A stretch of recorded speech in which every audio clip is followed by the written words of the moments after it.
여러분, 말씀을 먹는다라는 것은 우리 몸이 그 말씀대로 이루어지도록 하는 것입니다. 그 말은 말씀이 우리를 통치한다는 것이고, 다른 말로 우리가 주의 말씀을 경험한다는 것입니다. 그것은 내가 말씀을 알고 있고 이해하고 암기하고 있다는 뜻이 아니라는 것입니다. 반대로 그 말씀대로 말씀이 말하는 대로 생각하고 느끼고 감각하고 말한다라는 뜻입니다. 그것이 바로 말씀을 먹는다는 뜻입니다. 그런데 우리는 말씀을 아는데 먹지는 않고 있는 것입니다. 그 말씀 자체만 보관하고 있는 거예요. 그 말씀이 말하는 것이 무엇인지를 생각하지도 않고 느끼지도 않고 그 말씀대로 말하지도 않고 있다라는 것입니다. 말씀을 아는 것은 내가 믿는 것입니다. 그러나 말씀을 먹는 것은 체험하는 것입니다. 아멘. 말씀을 이해하는 것과 말씀을 체험하는 것은 전혀 다른 이야기입니다. 예수 그리스도 안에서 새로운 피조물인 것을 믿습니다. 나는 하나님의 자녀인 것을 믿습니다.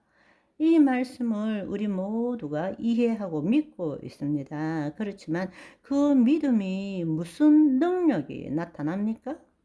내가 하나님의 자녀인 것을 믿습니다 할 때 그 믿는 주체가 누구냐고요? 거짓자인 나잖아요. 내가 내가 말씀을 이해하고 알고 있다. 그것은 능력이 될 수가 없는 것입니다. 새로운 피조물로서 말씀대로 생각하고 느끼고 말해야 하지 않겠습니까? 우리가 하나님의 자녀가 되었기 때문에 내가 하나님의 자녀가 된 것을 믿는 것이 아니라 하나님의 자녀가 되었기 때문에 자녀같이 생각하고 느끼고 말하고 행동해야 되지 않겠습니까? 그럴 때에 우리의 삶에서 말씀의 실체가 경험되어지는 것입니다. 이해하고 믿는 것은 거짓자인 내가 하지만 체험하는 것은 주님께서 행하시는 것입니다. 아멘. 말씀을 이해하고 믿는 것은 결국에는 거짓자인 내가 하는 것이지만 말씀을 체험하는 것은 주님께서 행하시는 것입니다. 주님이 나를 통치하는 거예요. 주님이 내 몸을 통치하시는 거예요. 주님이 나를 통해서 나타나시는 거예요. 무엇을 통해서?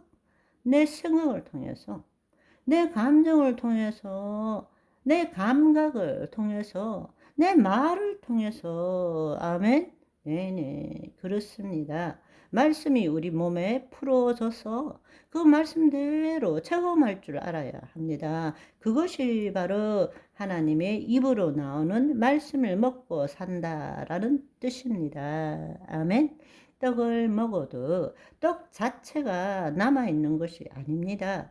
떡 자체는 없어지지만 그 떡이 소화되고 흡수됨으로 우리에게 에너지를 만들게 되고 우리의 사유가 뼈를 만들게 되는 것처럼 말씀도 씨가 죽어야만이 열매를 맺을 수 있는 것입니다. 우리 마음에 우리 심중에 말씀이 임해도 말씀 그 자체로 그 씨가 남아 있으면 싹이 트고 곡식이 될 수가 없는 것입니다. 그 말씀이 우리 안에 들어왔다면 말씀대로 생각하고 느끼고 말함으로 인해서 그 말씀의 실체가 내 삶에 나타나는 것을 체험할 줄 알아야 한다라는 것입니다. 그런데 우리는 말씀이 씨라면 그 말씀을 보관하는 일만 하고 있는 거예요. 씨를 심으면 밤낮 자고 깨는 중에 어찌 된 줄 알지 못하지만 마침내 땅 위로 싹이 나오는 것처럼 한 알의 씨가 죽을 때라야만이 30배, 60배, 100배의 열매들이 맺히는 것입니다. 아멘. 말씀을 먹고 산다라는 것이 무엇인지를 모르고 있는 거예요. 그냥 말씀을 이해하고 말씀을 해석하고 말씀을 받아들이면 그것이 내가 신앙생활을 한다고 생각하는 것입니다. 그거는 지식과 정보를 받아들이는 것입니다. 영이요 생명이신 말씀은 우리의 몸을 통해서 체험되어져야 합니다. 아멘.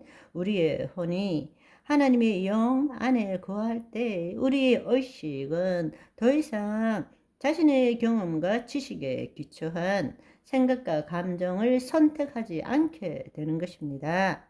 하나님의 영으로부터 오는 영이요 생명이신 말씀을 우리가 받아들이거나 아니면 이미 우리의 심중에 심겨진 하나님의 말씀을 우리가 선택함으로써 그 말씀대로 생각하고 느끼고 말하게 되는 것입니다. 그리고 그것이 우리의 현실의 실체로 나타나는 것입니다. 아멘. 하나님 나라와 의를 구하라 할 때에 바로 우리가 하나님의 통치 아래에 있을 때에 그 말씀대로 생각하고 느끼고 말함으로써 하나님의 의가 이 현실에 나타나게 되는 것입니다. 아멘. 뉴 에이지는 생명의 말씀을 말씀대로 생각하고 느끼는 것은 아니지만 의식이, 혼이 자신의 몸의 통치를 벗어남으로써, 다른 말로 자신의 마음으로부터 벗어남으로, 다른 말로 자신의 상황, 처지, 현실에서 벗어남으로써 그 의식이 원하는 대로 생각하고 느끼고 말할 줄 안다는 것입니다. 자신의 심중에 자신이 원하는 것을 심을 줄 안다라는 것입니다. 그럴 때 하나님의 법칙인 믿음의 법칙을 사용할 줄 안다라는 것입니다. 믿음의 법칙은 그리스도인에게만 있는 것이 아닙니다. 하나님이 천지 만물을 창조하실 때 주신 것이 믿음의 법칙입니다. 믿는 자든 믿지 않는 자든 누구든지 믿음의 법칙을 사용할 수 있는 것입니다. 세상 사람들도 간절히 바라면 이루어진다라는 것을 아는 것입니다. 아멘. 오늘은 여기까지. 바이바이.